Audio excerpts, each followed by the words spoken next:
மனிதத்தை உயர்த்தி பிடித்தவர் வள்ளுவர் திருமகனார்.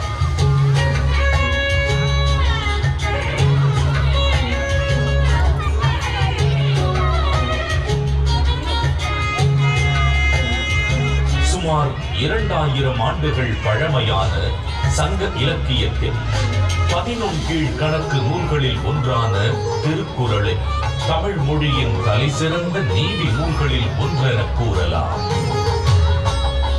1.5 அடியில் 7 சொற்களில் மட்டுமே கொண்டு எழுதப்பட்டு ரத்தின சுருக்கமாக, அதே நேரத்தில் மிக ஆழமான கருத்துக்களை வெளிப்படுத்தும் நூலாக, மிகச்சிறிய வார்த்தைகளில் மிகப்பெரிய தத்துவங்களை அடக்கியுள்ள நூலாக இருக்கும் திருக்குறள் இன்றும் அது பகுத்தளிக்கும் நெறிமுறைகளுக்காகவும் அது வழங்கக்கூடிய பகுத்தறிவிற்காகவும் தமிழர்கள் மட்டுமல்லாது பல்வேறு மக்களாலும் விரும்பி போற்றப்படுகிறது.